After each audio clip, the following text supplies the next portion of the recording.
Hello, my name is Yuri. I'm one of the clients of ISA agency, and they asked me to talk to you a little about my surrogacy journey and the role they played in it. Uh, First of all, just to set up the context, I'm a dual national, having both Russian and British citizenship, but I'm resident in the UK. This partially explains how I found myself working with ISA, but I'll talk about it a little later. We all know that the families are individual, and we all come to the decision to embark on the surrogacy journey for different reasons, so I won't dwell particularly on those aspects and move more to practical matters. For me, this all started when I decided to become a single father. I started by considering several jurisdictions for surrogacy, first of all Britain, of course, but as you all know, the surrogacy legislation here is very restrictive. No commercial surrogacy is allowed, and I don't have a sister or a close friend who would be able to help me. America was another option, but it was rather expensive and also would require several extended trips there, which didn't fit very well with my working schedule. So I turned to Russia and found out that, surprisingly, it has a very liberal surrogacy legislation. It would also allow me to undergo the program in the country where I am not a foreigner. So I started considering Russia as a real option.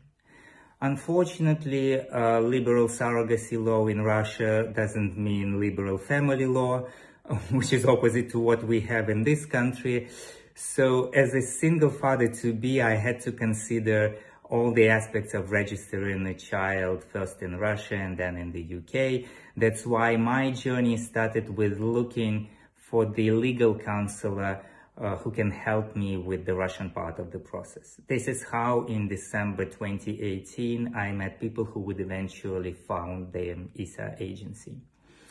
After a couple of meetings with them and also a consultation with the British consular, I decided to go on with the program. They introduced me to the fertility clinic and the doctor in charge of the international surrogacy programs. And here I need to step back a little and explain you something that I didn't realize before I started the program. Well, this is the type of the relationship with everyone involved, with doctors, surrogate, the agency, where very little depends on you. Well, me in my case, where I can control very little. Consider my specific situation. The only thing that really depended on me is to produce a decent amount of good quality sperm for cryoconservation. That's where my area of control effectively stops.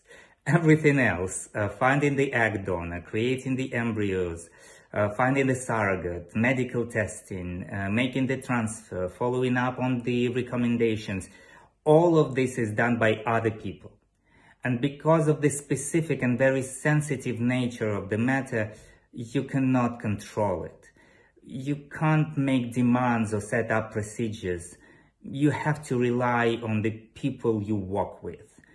And it's very important that these are the people you can trust. When I met Diana, the fertility doctor recommended by the agency, I instantly felt that I'm in good hands. And even being a little bit of a control freak myself, I resolved to rely on her and her opinion, and I'm happy that I did. The same goes for the girls and guys who work for the agency. Because having a surrogate baby is such an important decision for all of us, we want everything to be done right. But this is not something that we do very often. For most of us, it's the first and probably the only experience of this nature. So in most cases, we may not know how to navigate it. We sometimes feel awkward and unsure what to do, what to say, what not to say, how to behave, and so on. That's why it is so important to have people on your side who know how the things are done, who do it on a regular basis.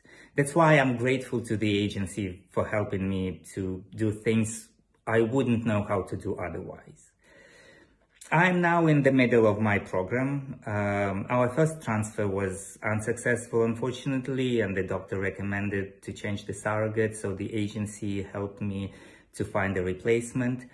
Now we are 5 months into pregnancy, and I expect my boy to be born in July.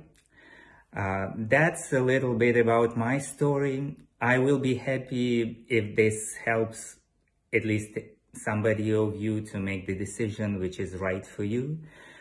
And I wish everyone to find their happiness and to become great parents, just as you want to be. Thank you.